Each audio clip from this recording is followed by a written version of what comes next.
دکھ جس سے انسان متاثر ہوتا ہے، اس کی ایک قسم وہ ہے کہ جو ہمارے ارادہ اور اختیار سے باہر ہے،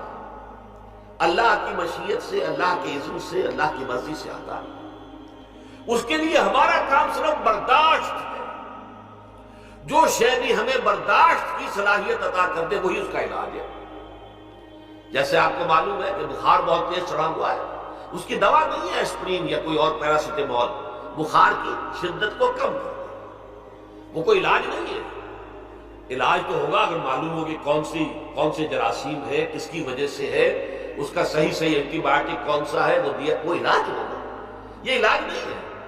لیکن اس کی شدت کی کمی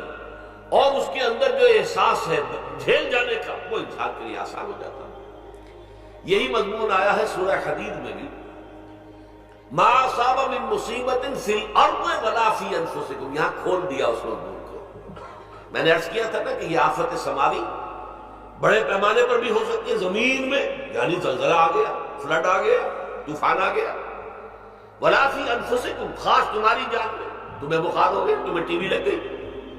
تمہیں کوئی اور بیماری آ گئی، تمہیں کینسر ہو گیا، ہوتا ہے، آخر ہوتا ہے دنیا میں، انسانی زندگی کے ساتھ یہ ساری چیزیں لگی ہوئی ہیں۔ لیکن یہ چیزیں ما اصاب من مصیبت فی الارض ولا فی انفسکم، نہیں پڑتی تم پر کوئی پڑنے والی کوئی مصیبت، کوئی تکلیف،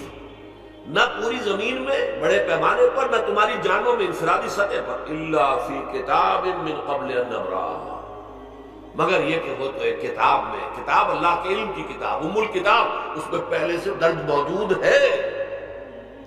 یہ الرٹ اپ نہیں ہو گیا، یہ اچانک نہیں ہو گیا۔ آپ اچانک سمجھتے ہیں کہ صاحب میں تو جا رہا تھا، اچانک ٹرک نے آ کے مجھے دھکا مار دیا۔ اچانک کوئی شے یہاں نہیں ہوتی، اس کائنات میں پتہ تک نہیں ہلتا جب تک کہ اس نے رب نہ ہو۔ اچانک کا کیا سوال ہے؟ تو در حقیقت جو ہوتا ہے وہ اللہ تعالیٰ کے علم میں پہلے سے ہے، علم میں کامل، ما کان وما یکون، جو کچھ ہوا جو کچھ ہوگا، مستقبل، ماضی، کل کا کل، آنے واحد میں اللہ کے علم میں موجود ہے۔ لہذا یہاں اچانک کچھ نہیں ہوتا، جو بھی آیا ہے اللہ کے علم سے ہے، اور یہ پہلے سے اللہ کے علم کے اندر موجود تھا، لکھا ہوا تھا، الا فی کتاب من قبل ان نبرأھا ان ذلک علی اللہ یسیر۔ یہ تمہیں تو مشکل نظر آئے گا لیکن اللہ پر بڑا آسان ہے، اللہ کا علم کامل، ما کانا ما یکون کو آوی ہے، لِکَیْ لَا تَأْسَوْا عَلَىٰ مَا فَاتَکُم، تاکہ تم افسوس نہ کیا کرو ان چیزوں پر جو تم سے چھوٹ جائیں، جاتی رہیں، چھن جائیں۔ کوئی موقع تھا ہاتھ سے نکل گیا، کوئی دولت تھی اس پر ڈاکہ پڑ گیا، کوئی اور مصیبت ہے وہ آ گئی، کوئی عزیز فوت ہو گیا، اکلوتا بیٹا تھا فوت ہو گیا، وغیرہ۔ ما فاتکم، فات سے ہی فوتیدگی ہے نا، جو شے بھی نکل جائے، چلی جائے، ہاتھ سے جاتی رہے، چاہے وہ کوئی آپ کا عزیز تھا جو فوت ہو گیا تو آپ کے ہاتھ سے نکل گیا، یا کوئی مال تھا جو آپ کے قبضے سے نکل گیا، ڈاکہ پڑ گیا، چوری ہو گئی، نقصان ہو گیا کاروبار میں بہت بڑا، اس پر افسوس نہ کیا کرو۔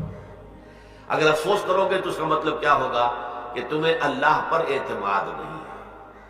یا تم سمجھتے ہو کہ اللہ کے سوا بھی کوئی ہے تو یہ کام کر سکتا۔ کائنات میں تو ایک ہی کی مرضی چلتی ہے، وہ ہے اللہ۔ لہذا اگرچہ وہ کسی کے ذریعے سے تکلیف آپ کو پہنچی ہے، کسی نے آپ کو پتھر مارا ہے، وہ پتھر ہو سکتا ہے آپ کو نہ لگتا، لگ گیا ہے تو اللہ کے فیصلے سے لگا ہے، اس کا باپ بھی نہیں پتھر مار سکتا آپ کو اگر اللہ کا اذن نہ ہو۔ لہذا آپ پتھر مارنے والے کو بھی مجرم سمجھیے، ٹھیک ہے، اس سے بھی قصاص لینے کا آپ کو حق ہے، لیکن یہ جان لیجئے کہ جو آیا ہے پتھر وہ اذن رب سے آیا ہے۔ اب ظاہر بات ہے کہ اگر یہ کیفیت ہوگی تو غصہ اتنا نہیں ہوگا اس شخص پر کہ جس نے یہ کام کیا ہے، بلکہ ہو سکتا ہے آدمی مسکرا کے رہ جائے، جیسے کہ وہ میں واقعہ سناتا رہا ہوں اپنے دروس میں کہ ایک درویش منش آدمی جا رہا تھا، جو رب کرے سو ہو، جو رب کرے سو ہو، جو رب کرے سو ہو، کسی شخص نے پتھر اٹھا کر دے مارا، اس کے سر پہ لگ گیا کہ اس نے پیچھے پلٹ کر دیکھا کس نے مارا ہے، اس نے مجھے کیا دیکھتے ہو، جو رب کرے سو ہو، یہ تو رب کے معنی ہے۔ اس نے کہا مجھے تو یہ پتھر رب کے مارے ہی لگا ہے، لیکن میں دیکھ یہ رہا تھا بیچ میں کس کا منہ کالا ہو گیا، اپنے لیے کس نے ایک گناہ کما لیا، اپنے لیے کس نے ایک مصیبت جو ہے وہ مول لے لی، وہ بیچ میں تم آ گئے ہو، پتھر اللہ کی طرف سے آیا،